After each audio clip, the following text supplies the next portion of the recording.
The election was stolen, the vaccines are dangerous, and I'm not afraid to say it. Listen live weekdays at noon Eastern.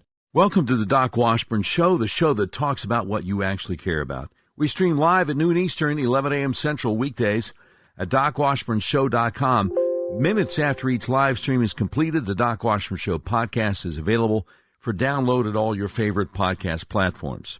The Doc Washburn Show is on Twitter and Facebook, and you can email us at contact@DocWashburnShow.com. Now, this is episode 66 of the all-new Doc Washburn Show. It's Wednesday, January 13th, 2022.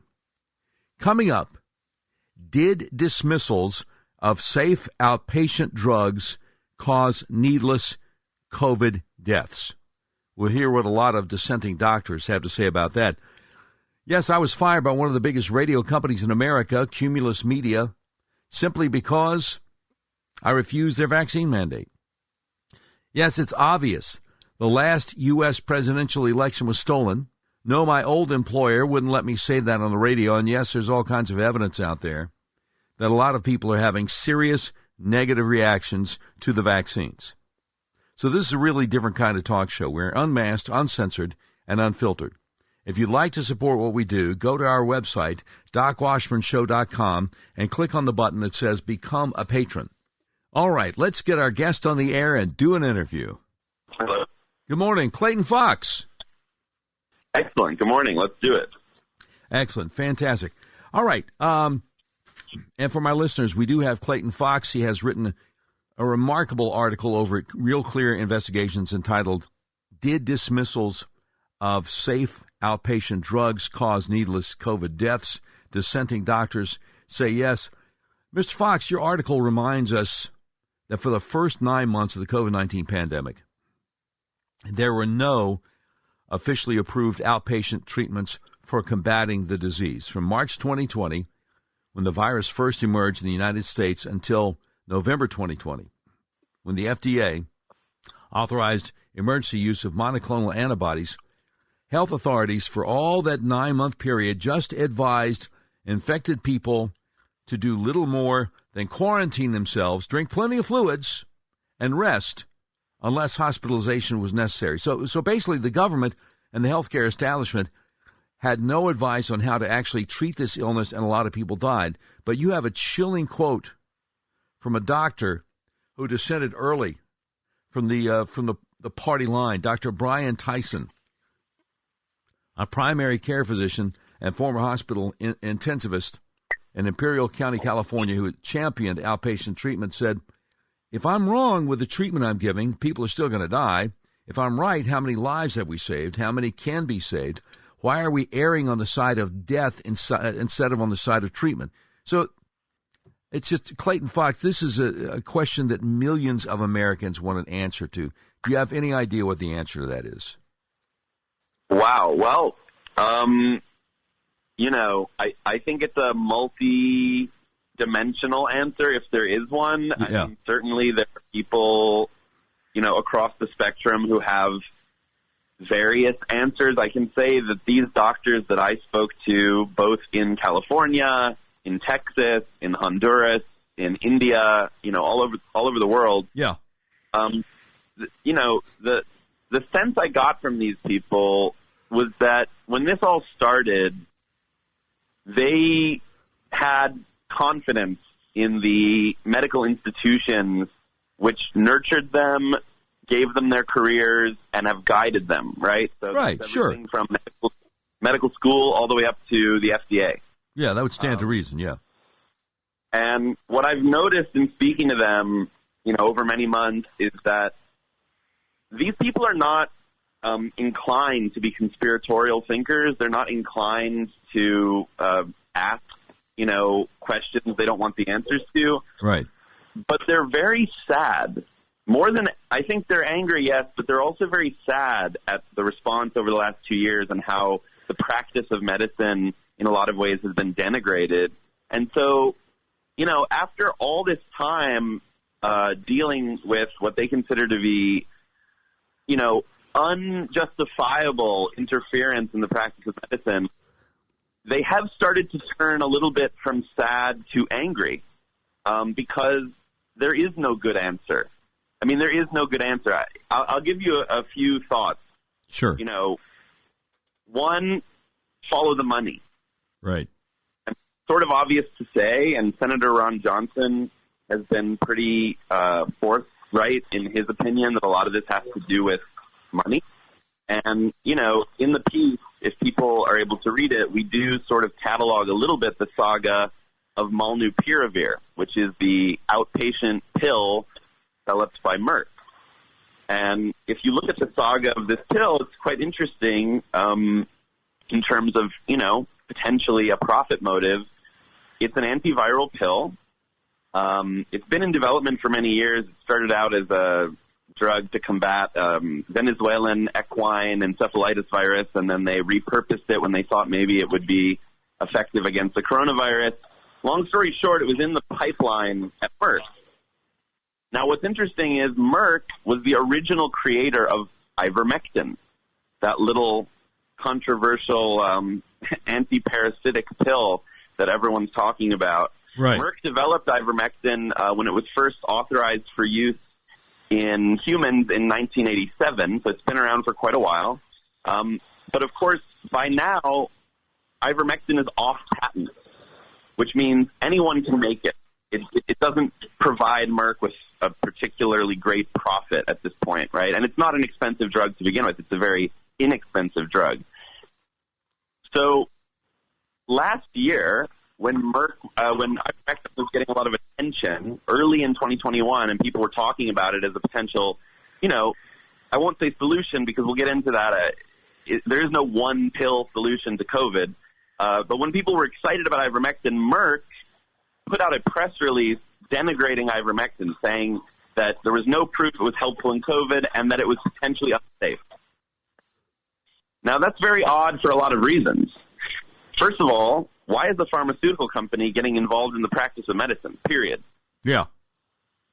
Second of all, the company, Merck, which originally created the drug, had commissioned a study in 2013 to test the safety of ivermectin in humans. Let's be clear. The drug is used in animals, but it's also used in humans. Right. To test the safety of the drug in humans up to 10 times the normal human dose, right? Right. And the study, sponsored by Merck, found no adverse effects in humans at a 10 times normal dose. Wow. And that was only 8 years prior. And I actually called one of the authors of the study that showed that it was safe, and I asked him, and he's been 40 years in pharmacology, to your knowledge, has anything changed in the last 8 years to suggest that this drug is now potentially toxic to humans? And he said no. I asked him if anyone else had called. He said no. Oh, good grief. So Merck is saying that their old drug, ivermectin, is unsafe and potentially does not work in COVID. Why are they saying this? It's very strange. Well, at the same time, they were developing molnupiravir, which is now on the market. Molnupiravir costs something like $141 per day of treatment.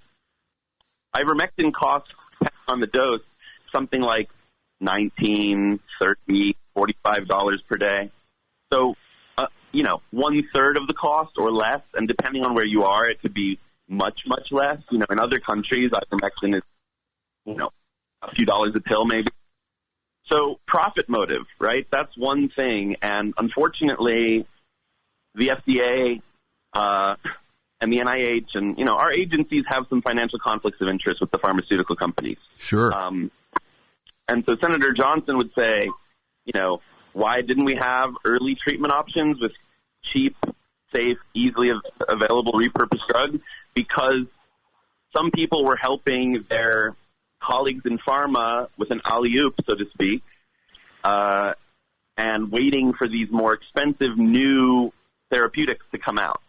So that's one possibility. Another thing that I think hasn't really been talked about because people sort of just, and it's a life or death situation, so understandably emotions are extremely high. If I'm not careful, I get pretty angry about it, but we're sort of lumping people into two camps, either the people who are, willing to help and the people who aren't. And I think there's a lot of gray area in between. What people are forgetting is, your average doctor, we live in a litigious society, very litigious society. Sure. Your average doctor is very afraid of getting sued for malpractice, right? Sure, absolutely, yeah. Because it happens all the time. And a lot of doctors work for lack of a better word, corporate medical institutions, which have extraordinarily strict protocols, and they themselves are also very afraid of getting sued, right? Right. So when you tell the average doctor, hey, man, there's this great study out of France, showing, for example, that hydroxychloroquine and azithromycin have an incredible signal of benefit in treating outpatients with COVID, the average doctor doesn't go, okay, great, I'm going to give all my patients hydroxychloroquine and azithromycin, right? He's thinking, well, what does the FDA think? What does the NIH think? Sure, I got to protect myself. Yeah. There's got to be, a shield of liability, so to speak, right? Oh, yeah. And coupled with that, there's also this concept in medicine, it's in the Hippocratic Oath, primum non nocere, which means first, do no harm. Right. Now, you sort of have two camps of doctors interpreting that dictum. The first camp says, I don't know if hydroxychloroquine and azithromycin help, so if I was to give it to a bunch of patients and someone had a worse outcome because I gave that to them, or they had a severe reaction to the drugs, then that's on my conscience, right? Sure. And the other group of doctors, the much, much smaller group of doctors, what I want to call sort of your warrior doctors, like Dr. Tyson, they say, well, I can't tell you with conclusive, undeniable certainty from a massive, big pharma-funded, randomized control trial that it works. And by the way, there still hasn't been a big, well-funded, high-powered, randomized control trial looking at a lot of these drugs in combination, which is what all these doctors recommend. Right. There's plenty of trials out there looking at, well, we tested hydroxychloroquine and it didn't work. But there aren't a lot of trials where they say we tested hydroxychloroquine with an appropriate dose of azithromycin or doxycycline, which is another antibiotic, with zinc at an appropriate dose, and see if that works versus placebo, right? That's not being done. But anyhow, there's a lot of trials that just, they test one therapy and it doesn't work, and then the media, who are, I don't know, this is also very strange, consistently almost cheering for early treatment to fail. Yeah. Maybe you've noticed. Oh, yeah. Big time.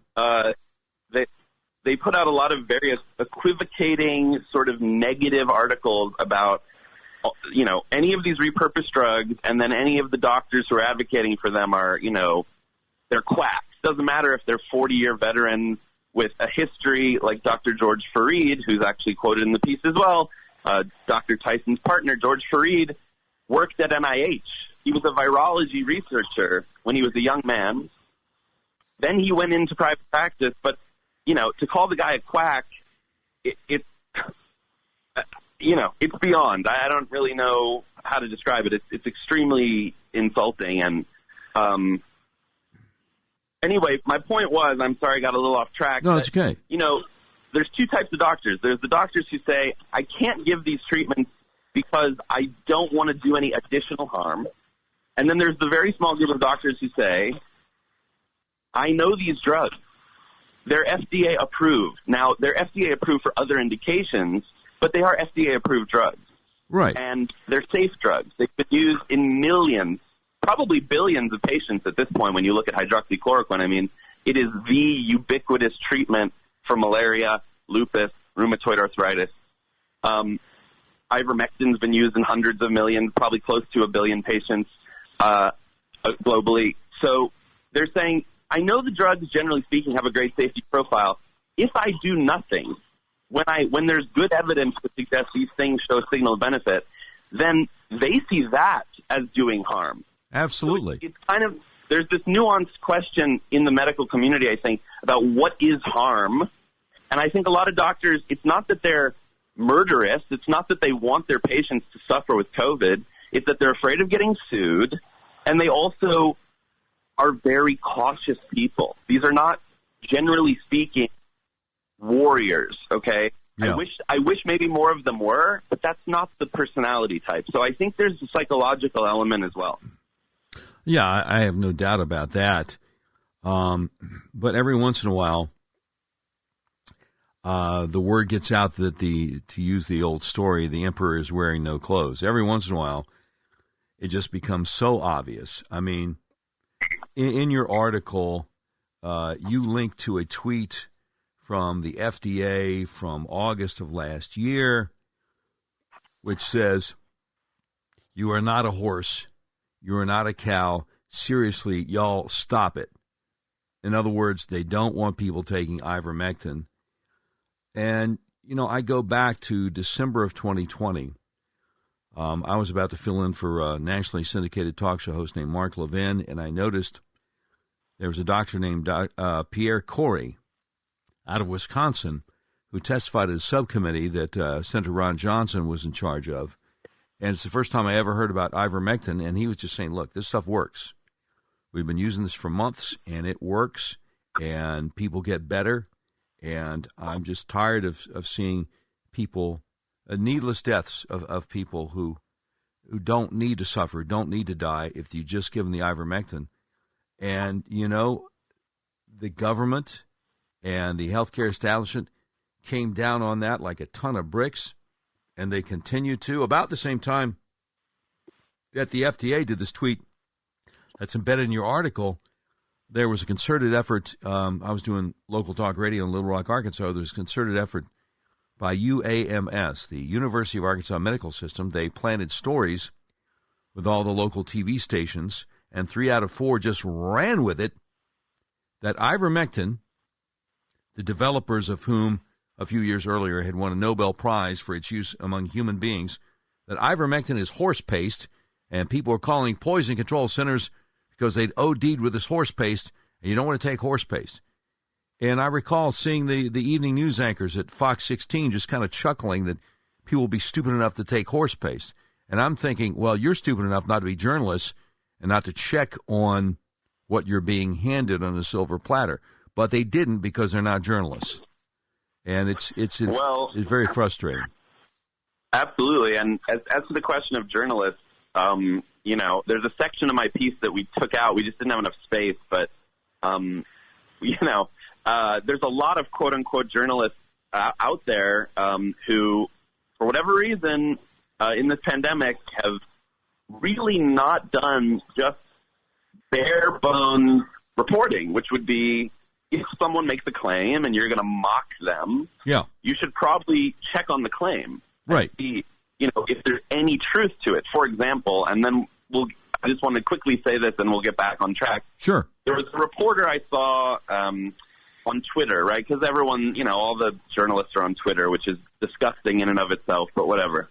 So this very prominent journalist on Twitter, he picked a screenshot from what he calls I think he called it the, ivermectin Facebook group or the horse dewormer Facebook group, trying to be sort of clever and mock these people who are just looking for a solution to saving their loved ones.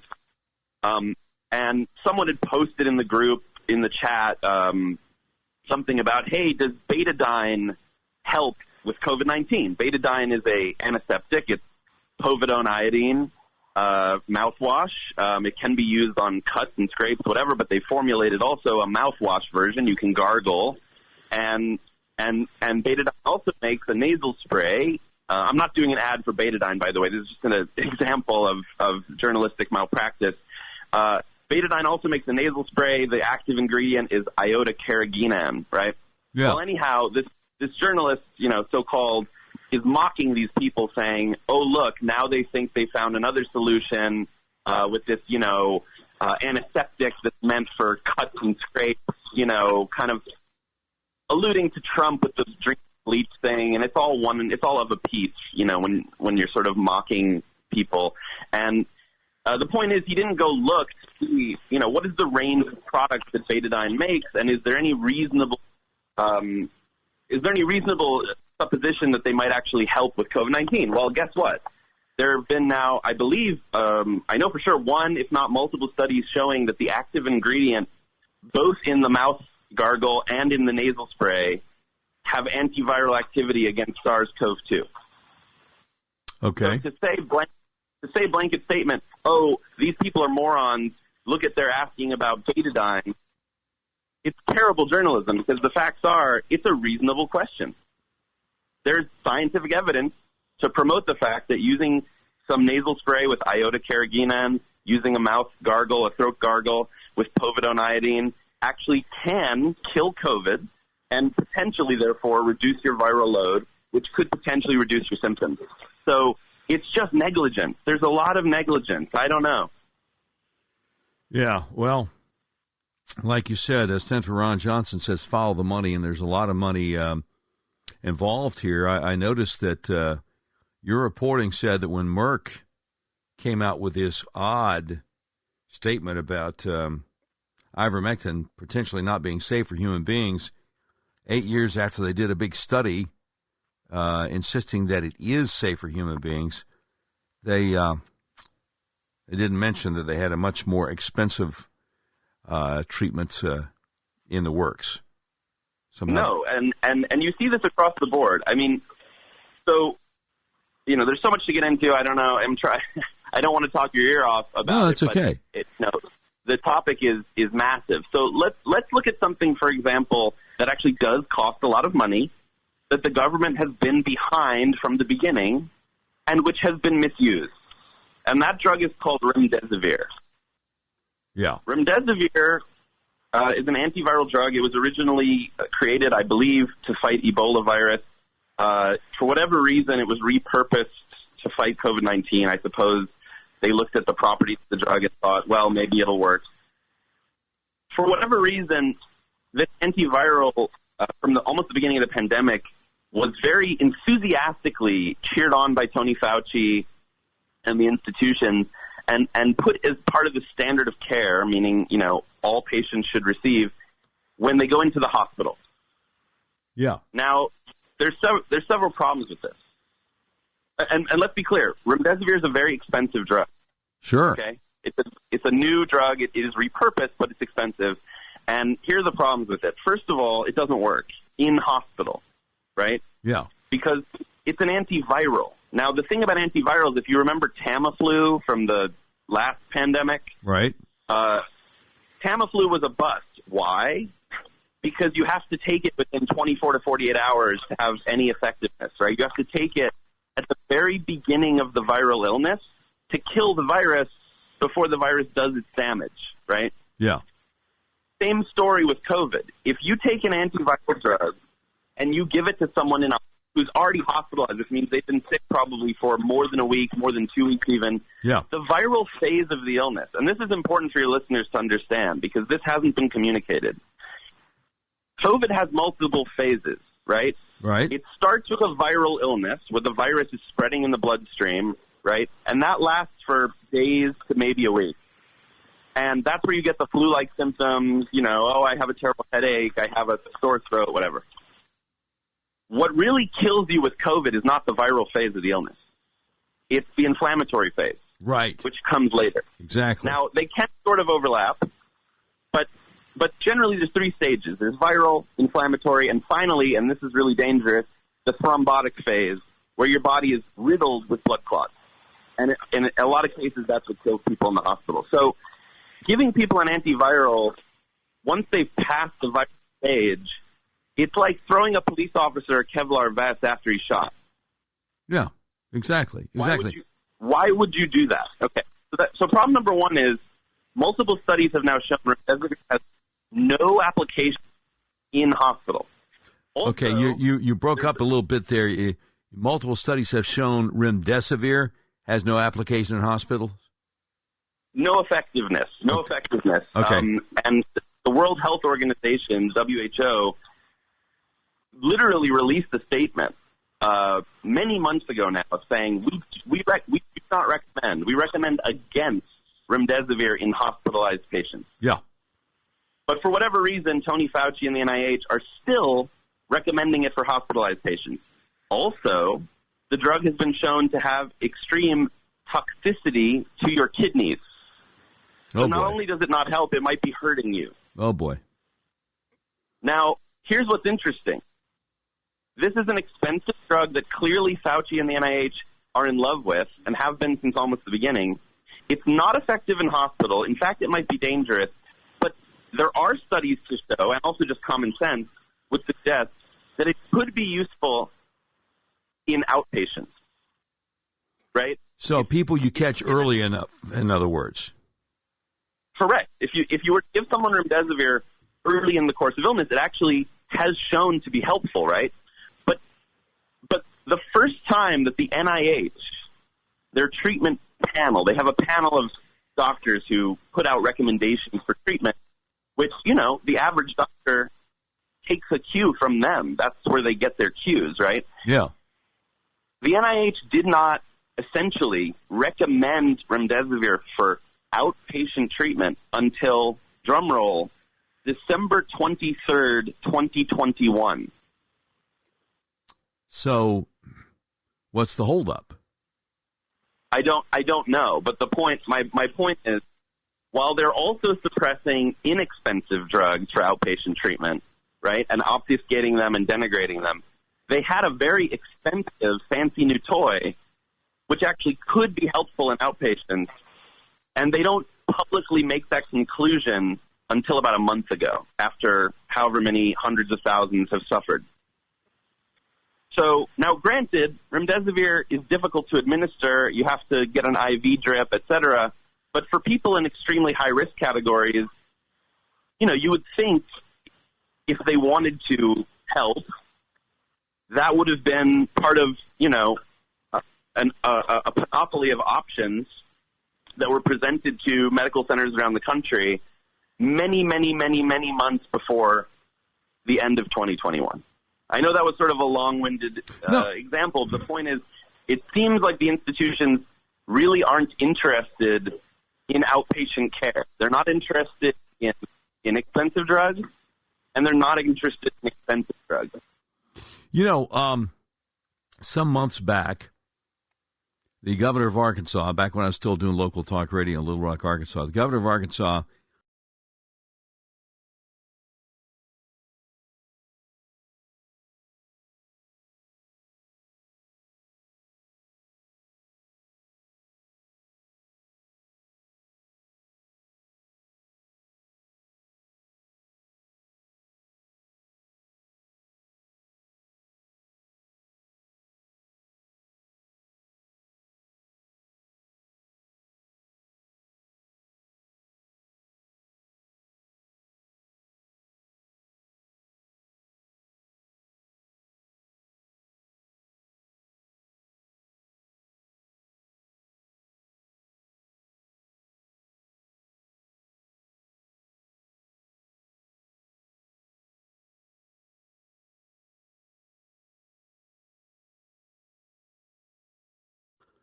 did a COVID-19 town hall meeting in a little town called Siloam Springs, Arkansas. It's still on YouTube last time I checked. And it was well attended, even a small town. But people were yelling at the governor, complaining that folks were not being given any sort of therapeutic when they showed up at the hospital, symptomatic, and tested positive for COVID. And the governor seemed to think that was just a ridiculous assertion. He said, well, of course people are being given therapeutics for COVID at the hospital. And he turned to a hospital administrator standing there with him. He said, right? And the hospital administrator said, no, not presently, sir, in a very loud, booming voice. And the governor said, what was that? As if he didn't catch it. I had the Surgeon General of the state of Arkansas on my local talk radio show some months back when I was still doing the local talk radio in Little Rock, Arkansas. And I said, look, a lot of people complaining, and not just at this one little COVID-19 town hall meeting the governor did, but I had anecdotal evidence. People would call my show on a regular basis saying that either they or a loved one presented at a major hospital in Central Arkansas with COVID-19, and they wouldn't give them anything. And I said, why don't you, as a Surgeon General of the bully pulpit, put out some kind of statement urging healthcare facilities and doctors in this state to actually treat people who have COVID with symptoms. And his response was remarkable. He said, well, the hospitals are doing a great job. The doctors of the state are really sharp. And I don't think they're sitting around waiting to hear from me on how to treat COVID. And I'm like, but you're the Surgeon General. You're the. And so I said, look, you are the director of the ER at the hospital in Russellville, Arkansas, right? He said, yeah. I said, so what's standard operating procedure if somebody shows up with symptoms, tests positive for COVID? What do you do? He said, well, we don't really have a standard operating procedure. It's a case-by-case basis. Of course, we leave it up to the doctors. And I'm like, what? But he was talking about how wonderful monoclonal antibodies are and how safe and effective they are if you qualify. And I missed the part about if you qualify. A nurse mentioned to me the election was stolen. Later, the vaccines are dangerous, and I'm not afraid to say it. Antibodies. Listen live weekdays at noon Eastern. You have to be either over 65 or African American or have some kind of underlying comorbidity. In other words, if you're Caucasian, 50 years old, been in great health all your life, but now you got the COVID, they're not going to give it to you. This whole thing is just, it's mind-numbingly ridiculous. And it's frustrating, and a lot of us are outraged about it because nothing adds up unless you're just willing to be cynical enough to say, well, it's all about the money and the pharmaceutical companies are making hundreds of billions. I don't know what other conclusion to come to here. Well, yeah, I have a few things to say on that. Let me first sort of quickly summarize, and maybe you've had someone on who's done this, I don't know, but I've spent months and months dug into all this stuff, so hopefully it's helpful. Let's summarize quickly, what outpatient treatments are currently quote-unquote approved or recommended by the government. Right. So now you've got them sort of saying, hey, remdesivir might be helpful outpatient, finally, after 2 years, but the thing is it's extraordinarily expensive and you need to get it in an IV. So not convenient. Right? Yeah. You've got monoclonal antibodies, which, were an extraordinary tool that were developed and underutilized. I mean, at one point I had sent a request to Health and Human Services asking, what is the utilization of monoclonal antibodies? And it was something like 43%. I mean, heavily underutilized. Yeah. Now, that was back in September. But now the monoclonal antibodies are essentially synthetic replications of the kind of antibodies you yourself will make after being vaccinated or, encountering the wild virus. So it's basically an injection of antibodies, that your body doesn't have to make. They've been extremely effective in reducing hospitalization and death if they're given at the right time. Okay. But again, getting them can be difficult for the reasons you listed. Also, you have to get an IV or a shot, subcutaneous shot, so it's not something easy to do at home. And the current problem with monoclonal antibodies is twofold. One, because they are antibodies, the virus can mutate around them, which is what is happening now. So, for example, if you have Omicron, the only one that's still effective is the one from GlaxoSmithKline, so Trovimab, which we don't have a ton of. And two, the government has restricted their distribution. So I just before the interview here, I pulled up the current news on monoclonal distribution. In the past week, the total amount of doses distributed nationally was 226,996 for a country of 350 million. Wow. What are we, 320? So the federal government is sort of throttling the supply of monoclonals. And then we've got the two new antiviral pills, one from Pfizer, one from Merck. We already talked about the one from Merck. And the problems with those are, first of all, again, there aren't very many doses currently available. They are expensive, although I assume insurance is covering them, but they are extremely expensive, relatively speaking, and they both have complications. The pill from Pfizer, which everyone was so excited about, and you know, the New York Times and whoever was, oh, this is the end of the pandemic, we're so thrilled. You know, it seems to be effective, although there's only been one trial sponsored by Pfizer, so who really knows how it's going to work in the real world. So let's assume that it's very effective. You know, a lot of the doctors I spoke with are going to include it in their protocols. So for anyone who thinks these doctors are, I don't know, worshippers of ivermectin and, you know, right-wing, radical, whatever doctors who just want to fulfill some narrative of what the president said last year, you know, 2020. No, these are just doctors who want to save lives, and so they're going to include the Pfizer pill in their protocols.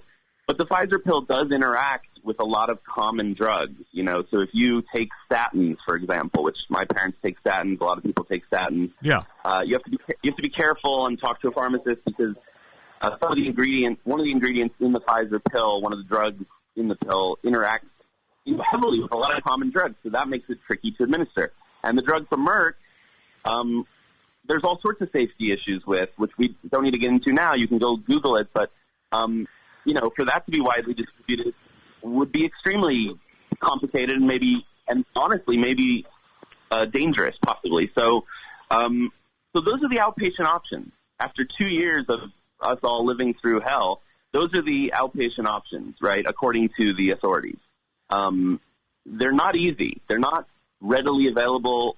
You know, they're not easy. So what are the things that are, right? We've talked about hydroxychloroquine. We talked about ivermectin.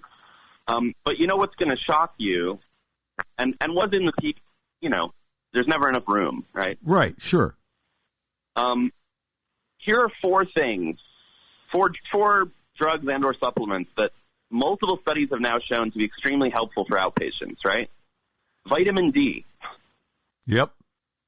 Vitamin D, I have out in front of me here, I've got, 5 different studies, meta-analyses showing that if you have sufficient vitamin D circulating in your blood when you get COVID, your chances of a bad outcome are extraordinarily reduced.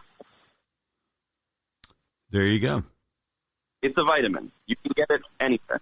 Right? Sure. Now, most people living in the northern hemisphere above a certain latitude are not going to get sufficient vitamin D from the sun, especially in the winter. So absolutely, they would have to supplement. Right. And you can get a supplement at a health food store or at a grocery store or a big box store like Costco or Sam's Club. Vitamin D is not hard to find. No, and again, any of these things that I'm talking about, listen, you know, I'm not a doctor. Talk to your doctor, but when you talk to them, and this is sort of to your previous point also about how angry people are, try to, you know, approach it with compassion, right? Like we should all try to be compassionate to each other in crisis, but go online, find these studies, print them out, and bring them to the office and say, hey, doc, would you mind looking at these? Because I think one of the problems in this whole crisis is that the average primary care doctor, and a couple of them said this to me, they don't have time to read all the current medical literature. Right. They don't have time. Right. They see too many patients. Right. You have to advocate for yourself. Bring them the literature. Let them interpret it. And if, you know, and then have a discussion. Maybe they still won't be comfortable, but, you know, that's the level we need to get to, and we're just not there. So, you know, the other 3 things that I want to talk about that should not be controversial. Aspirin. You've heard of it? Yes, I believe when I was a child, they used to have commercials for the aspirin that was made by the Bayer Company. Yes, sir. Yes, you've heard of it. So aspirin, now I'm looking at 3 different studies here, all showing, and the largest of the studies was, let's see, no, it's not 10,000 patients, shows that people who are taking some form of aspirin, basically, before they're hospitalized with COVID, have much better outcomes in hospital. Wow. Nobody's talking about aspirin. Now, of course, there are risks aspirin, again, consult your doctor. But to say that there's, again, there's no treatment, there's nothing that helps, there's no signal of benefit, at this point it's a lie. The other two things are budesonide. Maybe you've heard of it. A lot of children who have asthma use budesonide inhalers. Budesonide is not a controversial drug. It's an asthma drug. Right. India, the government of India, added inhaled budesonide to its outpatient protocol in May of last year. So we're going on what? That's 9 months ago? Yeah. 8-9 months ago, the government of India added budesonide to its outpatient protocols. The United Kingdom and Senator Johnson mentioned this in a recent letter he wrote, demanding answers from the heads of our institutions. The government of the UK has quietly allowed doctors to start prescribing budesonide for outpatients. But when you look at our institutions, what our government recommends, it's nowhere to be found. Or they'll say, well, we're not sure, we don't know if we can recommend it, et cetera. And then the last sort of compound or drug that is, again, not controversial, has a lot of support from what I'll call academic doctors, right? The sort of institutional research doctors who have been very hesitant on ivermectin, very hesitant on hydroxychloroquine. Wait a minute, you're breaking up there. They've been very hesitant? Is that what you're saying? Oh, yeah, I'm sorry. Maybe it's not so good. But, there's a drug called Fluvostamine. It's a very old-school antidepressant. Okay. It's been shown in multiple studies now, including randomized controlled trials, to show a signal of benefit, in other words, to have some benefit for outpatients with COVID-19. The drug is supported by what I'll call like the research community, a lot of doctors and researchers who are very, how shall I say,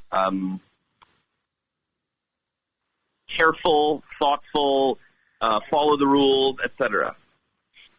Those people now are even getting pissed off because even Fluvostamine is not getting a recommendation from our institution. Meanwhile, Fluvostamine is now in the official outpatient protocol of the, what are they called, province? The province of Ontario, Canada. Yeah. That's Toronto. Right. A massive Western polity is now saying Fluvostamine has shown enough evidence that we can recommend it for outpatients at high risk of severe illness from COVID-19. But in the United States, except at, Johns Hopkins and a couple individual programs, our institutions, the NIH, the FDA, the CDC, crickets on Fluvostamine.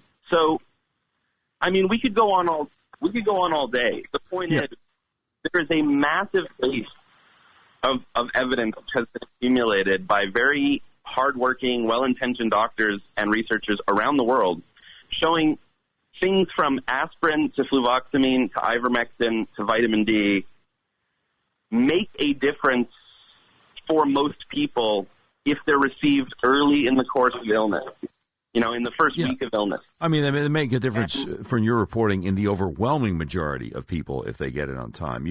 You have results in your article from India, Mexico, Honduras. Again, we're speaking with journalist Clayton Fox, author of the groundbreaking article over at Real Clear Investigations entitled, Did Dismissals of Safe Outpatient Drugs Cause Needless COVID Deaths? Dissenting Doctors Say Yes. Now, you were curious to learn why only a handful of doctors publicly endorse outpatient treatment during the first months of the pandemic, so you reached out to more than 20 of the top primary care physicians around the U.S. and asked if they would be willing to discuss early treatment of COVID. What happened when you did that? Yeah, it's a good question. So, of course, it's easy to find, not easy, but it's, if you read the studies that are being published, if you stay tuned to what's going on, it's relatively easy to find doctors who believe in early treatment to interview. And I quoted many of, in the piece. I focus on 3 of them, but there's, several more I spoke with around the world. Those people weren't hard to find. And, of course, you already know what they think. They believe we should be treating early. But, what is the job of a journalist? You're trying to figure out, well, but what's the bigger picture? What's the consensus? Is there a consensus?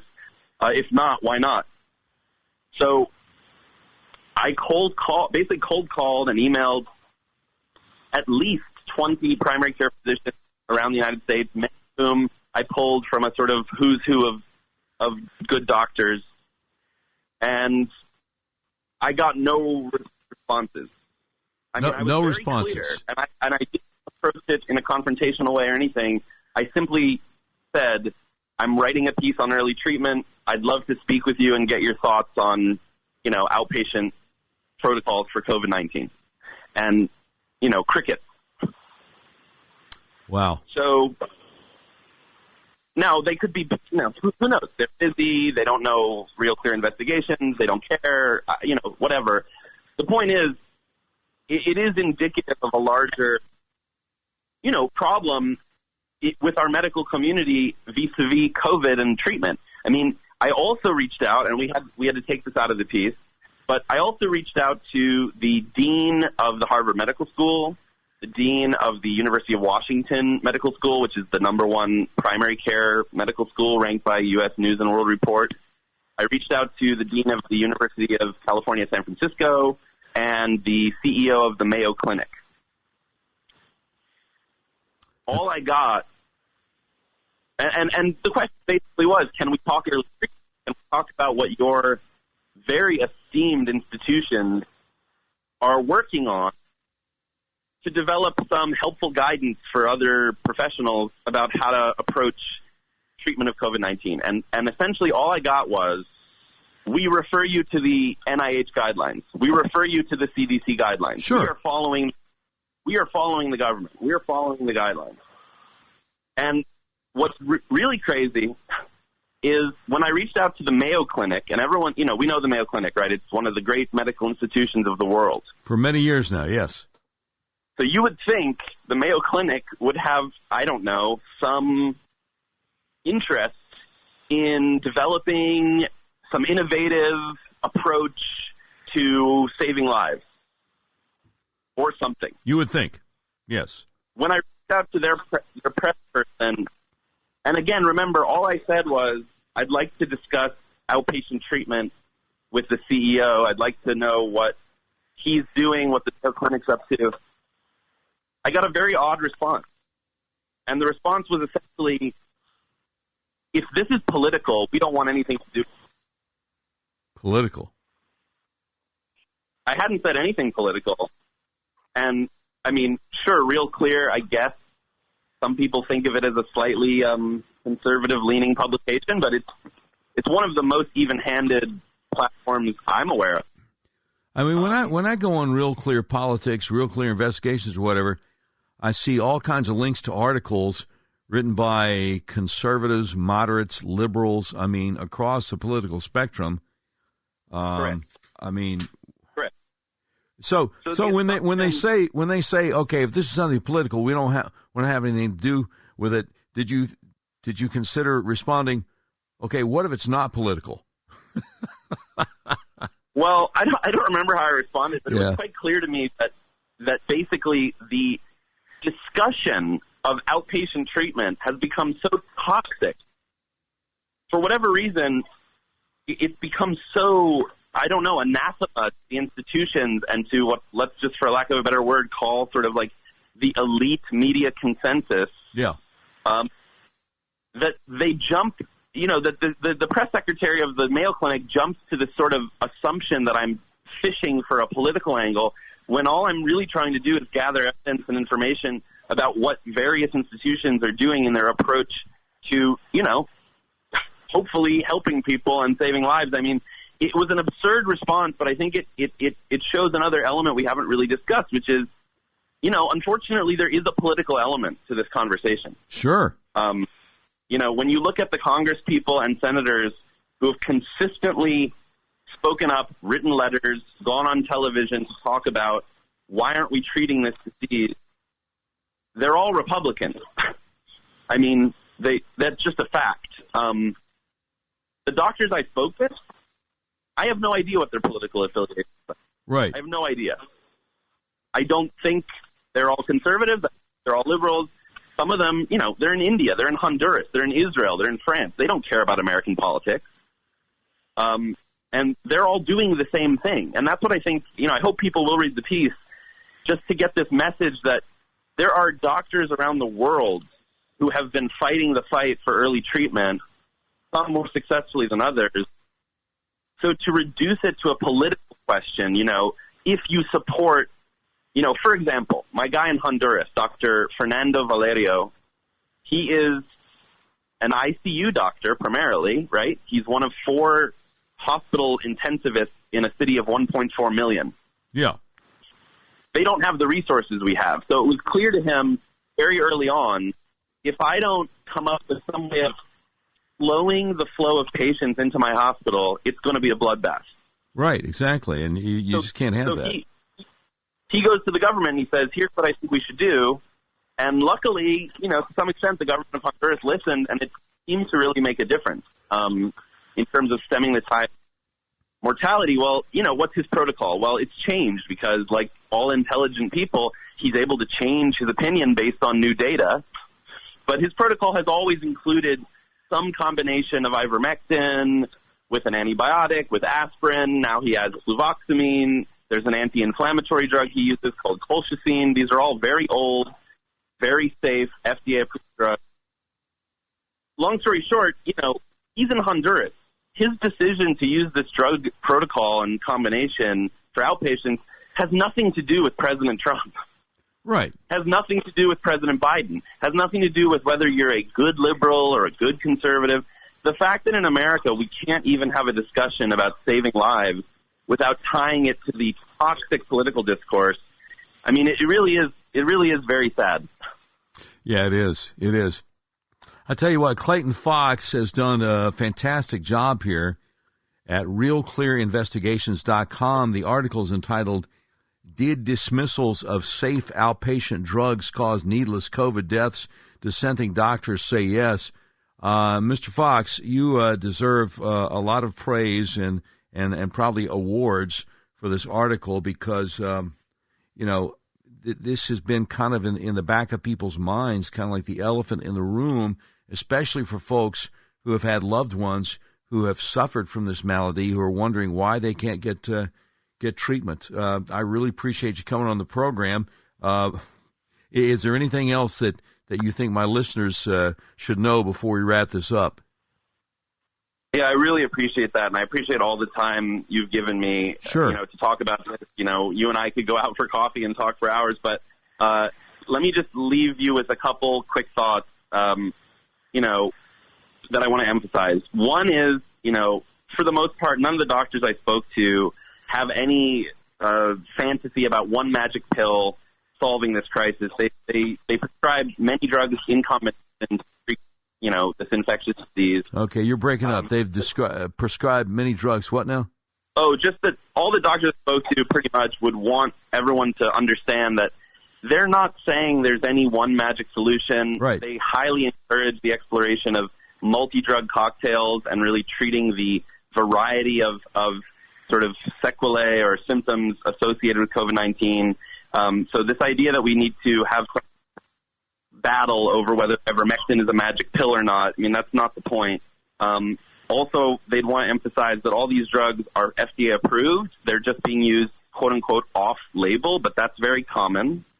And finally, I guess it's important to point out, and the doctor I spoke with in India, Dr. Daryl DeMello, who has treated over 7,000 COVID patients, and according to him, now granted, I don't have the primary source documents, but according to Dr. DeMello, he's treated over 7,000 patients. He's only lost 17, that's 1/7. So extraordinary success. He did want to emphasize that at this point in the pandemic, obviously the vaccines can be a great tool. A lot of people are benefiting from them in terms of hospitalization and death. But when he gets a patient coming into him with acute COVID-19, early stage acute symptoms, positive tests, he says he does not care if you're vaccinated. He doesn't care if you're unvaccinated. He gives every patient the same treatment. He does not assume that the vaccine is going to save them. He wants to make sure that he is being as involved and giving them the best care possible regardless of their vaccination status. And we don't really have time to get into that, but that would be a point that, he'd probably want emphasized as well. Everyone deserves, the same care and thoughtfulness. But anyhow, I really do appreciate the opportunity to come on, and I just hope that people, after 2 years of this, I hope people are getting curious, that they'll read the article, and, if they want to, they'll print out some of these primary sort of sources and take them directly to their doctor and have a conversation and try to do it with a sense of, compassion and optimism, and, hopefully we'll all get out of this soon. Absolutely. Clayton Fox, Real Clear Investigations.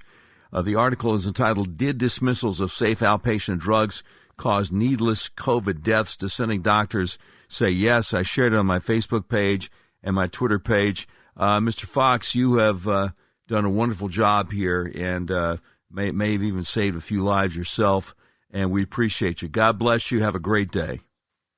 Thank you. Same to you. Thank you, sir. All right. There it is. This is the longest we have gone on the Doc Washburn Show without getting to our first sponsor. So let's tee that up right away. If you've tried to buy a car recently, you realize there's such a chip shortage, you may have a hard time finding what you're looking for. People I know have actually bought vehicles from hundreds of miles away from where they live. That's where Red River Your Way comes in. Red River Your Way is a big old car dealership in the middle of the USA that believes in freedom. The freedom to buy a car, truck, van, or SUV the way you want to. Now, you can buy online, and they'll drive it to you, no matter where you are, all across the continental United States. Red River Your Way wants to make your car buying experience as easy and transparent as possible. That's why they've added technology to their website that puts you in complete control of your payment options and allows you to complete the entire purchase process online. But don't worry, Red River experts are still here to help you every step of the way if you have any questions. Red River makes it so easy. As you browse their selection of vehicles, you'll see that each one has a button that says Explore Payment Options. Now, clicking that button guides you through a few easy questions that then create personalized payment options that you have full control over. All you have to do is adjust your preferences, and all the math happens automatically so you can determine what monthly payment works best for your budget. Red River Your Way makes car buying online easy. Your whole car buying process is completely transparent. So if you want to buy a car, truck, van, or SUV, order online from the nationwide car dealer that believes in freedom, including your freedom to buy the vehicle you want the way you want to. The dealer that will deliver your vehicle to your front door, no matter where you live, redriveryourway.com. You'll be glad you did.